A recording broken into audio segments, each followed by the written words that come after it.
On December 31st, 2024, while the world celebrated the arrival of a new year, a chilling video quietly surfaced online that shook an entire nation to its core. From a humble hotel room in Lucknow, India, 24-year-old Mohammad Arshad uploaded a 7-minute selfie video that initially seemed like a casual vlog, but quickly revealed something far more sinister. In the footage, Arshad calmly and eerily detailed how he and his father, Mohammad Badruddin, had strangled his own mother and 4 sisters with scarves right there inside the hotel room.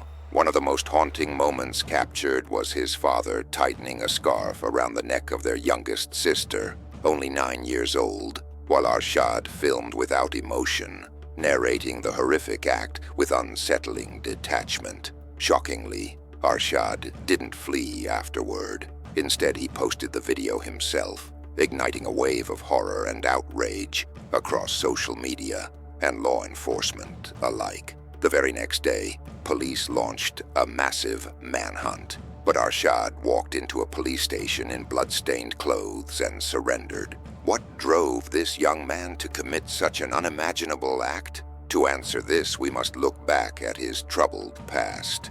Born into a struggling family in an Agra slum, Arshad's childhood was marked by hardship and violence. His father, Badruddin, a man who switched jobs frequently just to feed his family, was also abusive, often physically assaulting his wife, forbidding her from speaking to others, and once even attempting to set her on fire for giving birth to daughters instead of sons. Living in constant fear and turmoil, Arshad grew up absorbing his father's cruelty, eventually mimicking his harsh control over his sisters. Their home was shunned by neighbors due to frequent fights and violent outbursts, including Arshad's own acts of aggression. So what finally pushed Arshad and his father to such a brutal breaking point? Was it years of pent-up rage, a twisted desire for control, or something even darker lurking beneath the surface?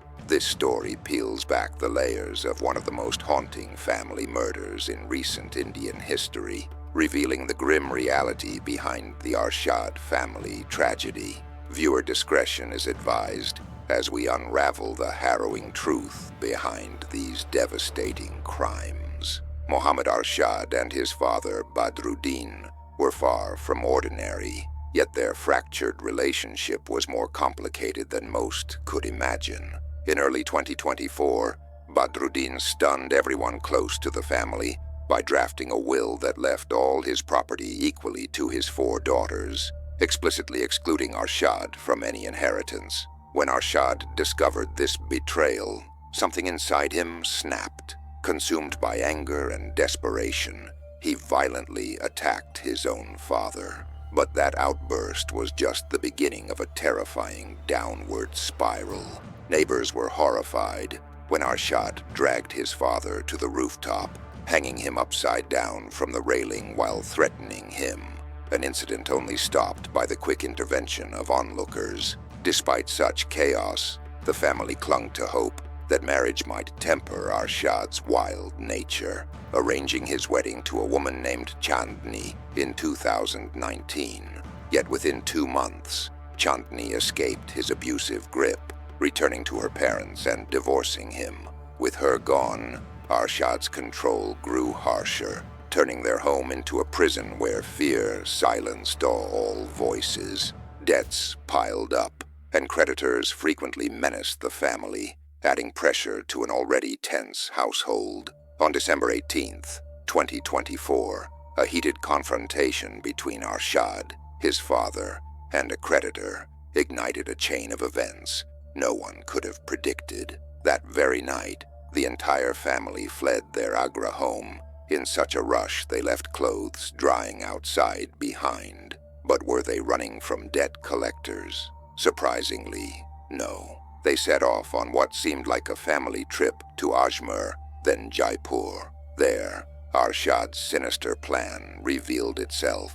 He tried to poison his family with sleeping pills slipped into their food, but a miscalculation left everyone waking up unharmed the next day. Undeterred, Arshad secretly moved the family to Lucknow. Arriving late on December 29th, they found no hotel vacancies and spent the night at a bus stand, finally booking a single room at a hotel under a false name the next day. For 2 days, they played the part of a happy family, touring tourist spots, sharing meals, taking photos. No one could have guessed the nightmare looming just hours away. On December 31st, 2024, as the world prepared to welcome the new year with joy and hope, Arshad and his father stepped out of that hotel room to buy food and alcohol. 45 minutes later, they returned. They had never touched a drop of alcohol before. Arshad's mother, Asma, and his 4 sisters led quiet, devout lives, sheltered, structured, and unsuspecting. So when Arshad arrived at the hotel room in Lucknow on New Year's Eve with bottles in hand, they were hesitant, even alarmed. But he smiled in a way that didn't quite reach his eyes. With unsettling insistence, he pressured them to celebrate just this once. Eventually, they gave in. The night unfolded like any other festive gathering. Music hummed in the background, laughter echoed off the walls, and plates clinked with food. But as the clock ticked past midnight, what none of them knew was that they were already drifting toward a grim fate, one planned by the 2 men they trusted most. At 2 a.m., the room fell eerily silent. One by one, they had all slipped into a deep sleep, lulled by exhaustion and intoxication. That was when Arshad and his father, Badruddin, struck. First, they crept over to Asma. With chilling calmness, Badruddin wrapped her own scarf around her neck. She awoke, startled, but before she could scream, Arshad pinned down her legs. Her struggle was brief, the life in her eyes dimmed, and just like that, she was gone. The sisters, too, lay helpless, completely unaware of what was coming. One after another, using a surgical blade, they slit the throats and wrists of 3 girls, Alisfa, Rahimin, and Aksha. None had the chance to cry out.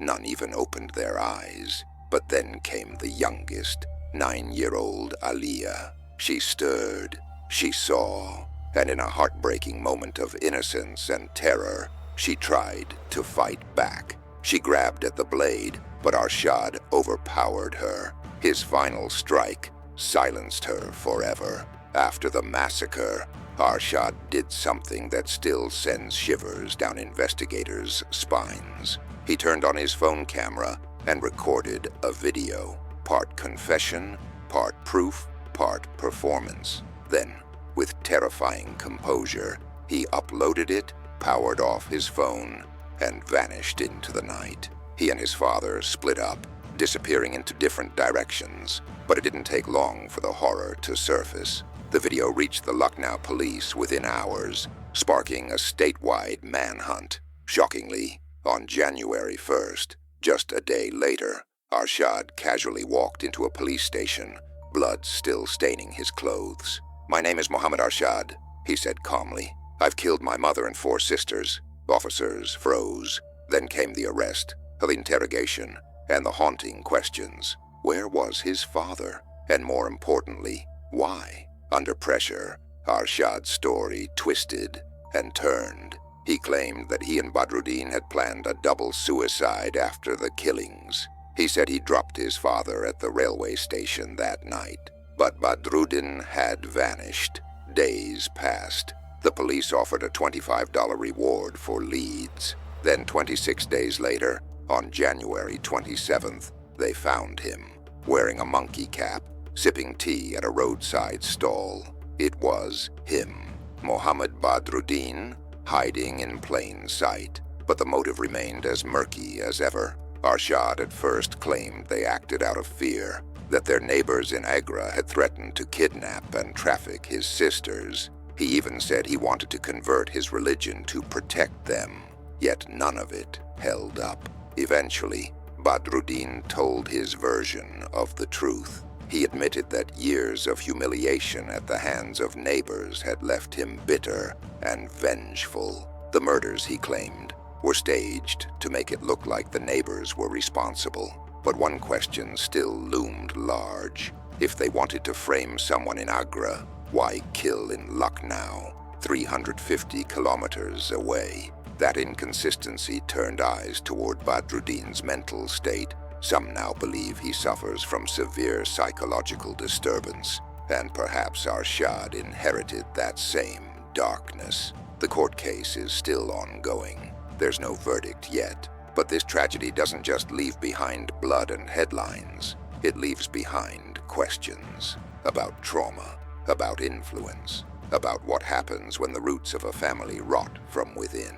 We grow up believing our families are our safest place, but what happens when that very place becomes the greatest threat? This case is not just about murder. It's about the twisted legacy of silence, fear, and vengeance that can grow inside a home. Perhaps if Arshad had never watched his father dominate and abuse, this story could have ended differently. But now, the only thing left is justice and the haunting silence that follows. Stay safe, stay aware, and I'll see you in the next true story.